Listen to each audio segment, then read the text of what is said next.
اور یہ آپ صلی اللہ علیہ وسلم نے انہیں اعزاز کا عطا کیا تھا ٹائٹل اور لقب.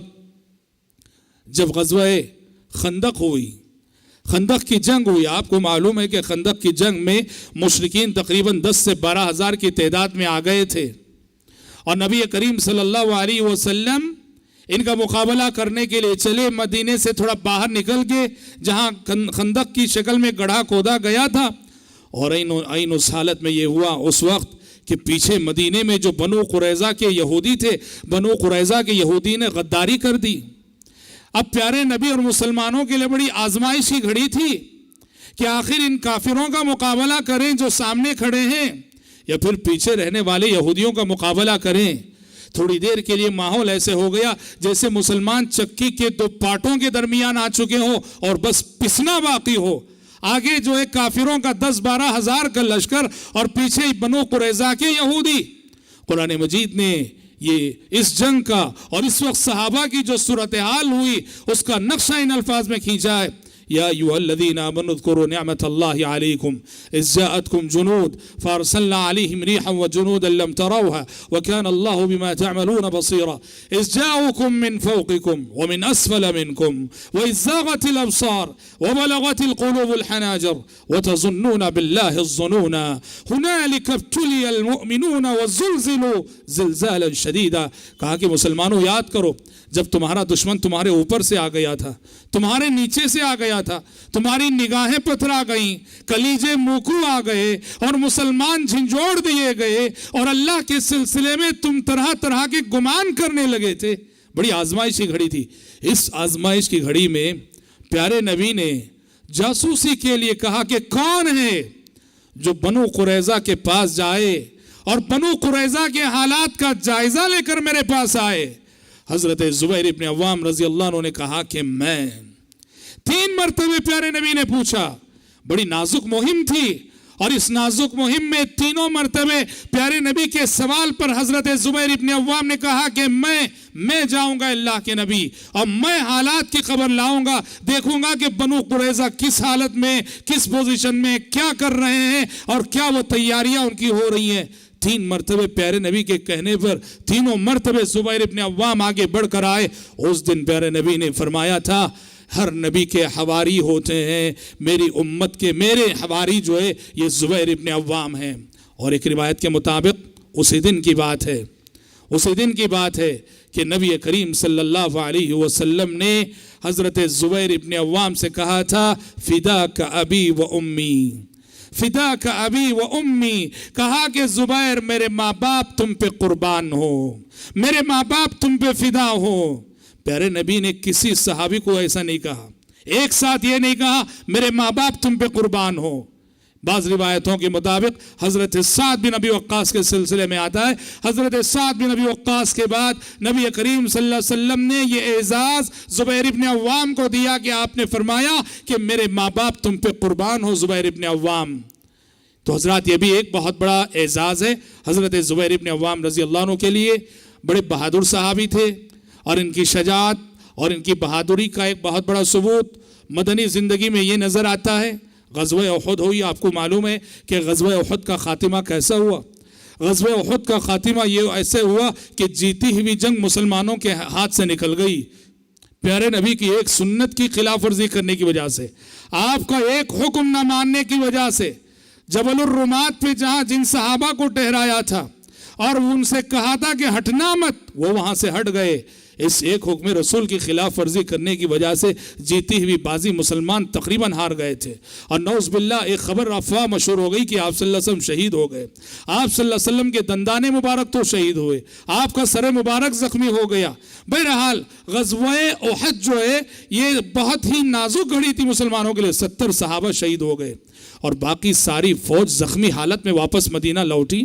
مدینہ لوٹنے کے ساتھ ہی ابھی سارے صحابہ تھکے ماندے ہیں، جنگ کی تھکان ختم نہیں ہوئی ہے، ابھی زخم سوکھے نہیں ہیں. خبر ملتی ہے کہ دشمن کی فوج آدھے راستے میں جانے کے بعد دوبارہ پلٹ کر آ رہی ہے مدینے پر حملہ کرنے کے لیے. اس وقت پیارے نبی نے اعلان کیا لوگو فوراً چلو، قبل اس کے کہ دشمن آ کر ہم پہ حملہ کرے. اور مدینے کے اندر داخل ہو، ہم آگے بڑھ کر دشمن پہ حملہ کریں گے۔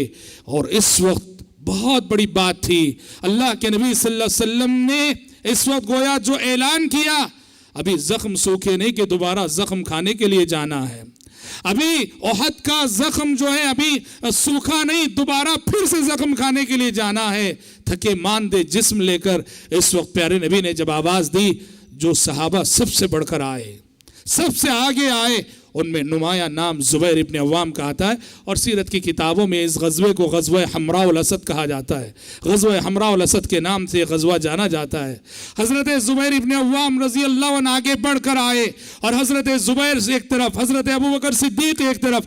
ان صحابہ کو دیکھ کر دوسرے صحابہ کو بھی حوصلہ ملا، اور وہ سب آگے بڑھ کر آئے، اور پیارے نبی صلی اللہ علیہ وسلم ان صحابہ کو لے کر دشمن کا پیچھا کرنے کے لیے گئے، اور دشمن کو معلوم ہو گیا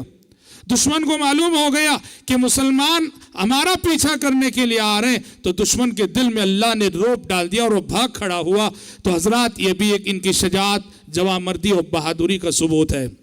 حضرت زبیر ابن عوام رضی اللہ عنہ، ان کے سلسلے میں ایک بات یہ بھی ہے کہ جب مسلمانوں نے مکہ سے مدینہ ہجرت کی، مدینہ جانے کے بعد اللہ نے مسلمانوں کو 2-3 امتحانوں سے گزارا۔ جو لوگ مکہ سے مدینہ ہجرت کر کے گئے تھے، اللہ نے انہیں 2-3 امتحانوں سے گزارا۔ اس میں سے ایک امتحان یہ کہ جو بھی صحابہ مکہ سے مدینہ ہجرت کیے تھے، ان کو اولاد نہیں ہو رہی تھی، بچے نہیں ہو رہے تھے۔ دیکھو یاد رکھو، دنیا میں ایمان کا امتحان سب سے سخت ہوتا ہے، ایمان کی آزمائش سب سے سخت ہوتی ہے۔ اللہ کی خاطر سب کچھ قربان کر کے گئے ہیں، اللہ کی خاطر وطن کو چھوڑا ہے، رشتہ داروں کو چھوڑا ہے، کاروبار کو چھوڑا ہے، سب کچھ چھوڑا ہے، مدینہ گئے ہیں۔ ہونا تو یہ چاہیے کہ ان پر آسمان سے انعامات کی بارش ہو، لیکن ایمان کی آزمائش سب سے سخت ہوتی ہے دنیا میں۔ اللہ ایمان والوں کو طرح طرح سے آزماتا ہے، ان کے توکل کو، ان کے یقین کو، ان کے صبر کو اللہ تعالیٰ آزماتا ہے۔ اللہ کے راستے میں قربانی دے کر گئے ہیں، اور مدینہ جانے کے بعد ہوتا یہ ہے کہ مہاجرین کو بچے نہیں ہو رہے، اولاد نہیں ہو رہی، یہاں تک کہ یہ خبریں مکہ تک پہنچی، اور مکے کے کافروں نے یہ تانا دینا شروع کیا کہ ہمارے خدا تم سے ناراض ہو گئے، تم ہمارے شہر کو چھوڑ کر گئے، ہمارے جو خدا ہیں لات منات عزا یہ تم سے ناراض ہو گئے اور تمہیں بچے نہیں دے رہے ہیں۔ مشرکین کی یہ تانے مسلمانوں پہ گراں گزرتے تھے، اور پہلے ہی وبائی امراض پھیلے ہوئے تھے مہاجرین میں۔ مدینے کا کلیمنٹ اور موسم جو ہے راس نہیں آیا تھا، سب ایک طرف سے بیمار تھے۔ پیارے نبی نے اللہ تعالیٰ سے دعا کی، پروردگارا جس طرح سے تو نے شہر مکہ کو ہماری نظروں میں محبوب بنایا تھا، مدینے کی محبت ہمارے دل میں ڈال دے۔ پیارے نبی کی دعا کے بعد سارے مہاجرین کو صحت نصیب ہوئی، اور سبحان اللہ انہیں اولاد بھی ہوئی۔ سب سے پہلے جس جوڑے کو اولاد نصیب ہوئی وہ یہی جوڑا تھا، حضرت زبیر اور حضرت اسما کا۔ حضرت زبیر رضی اللہ عنہ اور ان کی اہلیہ حضرت اسما بنت ابی بکر الصدیق، ان کو اللہ نے اولاد عطا کی۔ عبداللہ بن زبیر پیدا ہوئے۔ یہ ہجرت کے بعد مہاجرین میں پیدا ہونے والا سب سے پہلا بچہ عبداللہ بن زبیر، اور عبداللہ بن زبیر کے جس دن ولادت ہوئی تھی، مدینے کے مہاجرین کے لیے ان کی ولادت بہت بڑی بشارت تھی، بہت بڑی خوشخبری کی حیثیت رکھتی تھی۔ حضرات زبیر ابن عوام رضی اللہ عنہ کا تقوی ملاحظہ کیجئے، حضرت زبیر ابن عوام رضی اللہ عنہ کا احتیاط ملاحظہ کیجئے۔ ایک مرتبہ حضرت زبیر کے لڑکے نے حضرت زبیر سے پوچھا، کہا کہ ابا جان کیا بات ہے، آپ پیارے نبی کی صحبت میں رہے، پیارے نبی کے ساتھ رہے، مگر میں دیکھتا ہوں کہ فلاں فلاں صحابی جیسے حدیثیں روایت کر رہے ہیں، آپ وہ حدیثیں نہیں روایت کر رہے ہیں، ایسا کیوں ہے؟ تو حضرت زبیر نے اپنے بیٹے کو جواب دیا، بیٹا یہ تو سچ ہے کہ مجھے پیارے نبی کی طویل صحبت میسر ہے، مکی زندگی میں پورا ساتھ رہا، مدنی زندگی میں پورا ساتھ رہا، لیکن بیٹے میں حدیث روایت کرنے سے اس لیے ڈرتا ہوں کہ میں نے پیارے نبی سے یہ حدیث سن رکھی ہے کہ آپ نے فرمایا من کذب علی متعمدا فلیتبوأ مقعدہ من النار، جو شخص میری طرف جان بوجھ کر کوئی جھوٹی حدیث منسوب کرے، ایسے شخص کو جہنم میں اپنی جگہ تیار کر لینی چاہیے۔ اس حدیث کی وجہ سے حضرت زبیر رضی اللہ عنہ ڈرتے تھے کہ اگر میں حدیثیں بیان کروں گا، حدیثیں روایت کروں گا، کہیں میری زبان سے کوئی ایسا جملہ نہ نکل جائے جو جملہ کے پیارے نبی نے ارشاد نہ فرمایا ہو، کہیں انجانے میں میری جانب سے پیارے نبی کی طرف کوئی ایسی حدیث منسوب نہ ہو جائے جو پیارے نبی نے ارشاد نہ فرمائی ہو۔ بعض صحابہ یہ احتیاط کرتے تھے، جب دیکھتے کہ ہمارے پاس جو حدیثیں ہیں وہ حدیثیں دوسرے صحابہ پھیلا رہے ہیں تو پھر ہم خاموش رہیں گے احتیاط کرتے ہوئے۔ ایسا نہیں کہ علم کو چھپا رہے ہیں، ایسی بات نہیں، علم چھپ نہیں رہا تھا، وہ دیکھ رہے تھے کہ ہمارے پاس جو حدیثیں دوسرے صحابہ بیان کر رہے ہیں، ابو ہریرہ بیان کر رہے ہیں، جابر بیان کر رہے ہیں، ابن عمر بیان کر رہے ہیں، حضرت عائشہ بیان کر رہے ہیں، جب دوسرے بیان کر رہے ہیں تو ہم خاموش رہیں گے کہ ہم اس خطرے سے تو بچ جائیں گے کہ انجانے میں ہماری جانب سے پیارے نبی کی طرف کوئی جھوٹی بات منسوب نہ ہو۔ حضرات یہ صحابہ سے سیکھنے کا ادب ہے۔ حدیث رسول کے سلسلے میں صحابہ کتنا احتیاط کرتے تھے۔ عبداللہ بن مسعود رضی اللہ عنہ جب بھی حدیث بیان کرتے تھے، قال رسول اللہ جب کہتے تھے ان کے چہرے کا رنگ بدل جاتا تھا، چہرے کا رنگ بدل جاتا تھا۔ حدیث سنانے کی بات کہتے او کما قال رسول اللہ صلی اللہ علیہ وسلم، کہا کہ حدیث میں نے جیسے یاد رکھی ویسے سنائی ہے، یا پھر او کما قال رسول اللہ صلی اللہ علیہ وسلم، یا پھر جیسے اللہ کے نبی نے فرمایا ہو پھر ویسے ہی۔ صحابہ اتنا احتیاط کرتے تھے، اور آج کتنی بے احتیاطی ہوتی ہے، ممبروں سے ہوتی ہے، مسجدوں سے ہوتی ہے، ہمارے دروس میں ہوتی ہے، ہمارے مواعظ میں ہوتی ہے۔ پیارے نبی کی طرف جھوٹی حدیثیں اتنی منسوب کی جاتی ہیں، ضعیف حدیثوں کی روایت کا چلن اس قدر عام ہے، موضوع اور من گھڑت حدیثیں اس قدر سنائی جاتی ہیں، اور یہ سب کھلواڑ دین کے نام پر ہوتا ہے۔ بہت بڑا جرم ہے، بہت بڑا گناہ ہے ضعیف حدیثوں کو بغیر اس کا حکم بتائے روایت کرنا، یا موضوع حدیثوں کو، من گھڑت حدیثوں کو پھیلانا۔ صحابہ اتنا احتیاط کرتے تھے، اس احتیاط کی ضرورت ہے۔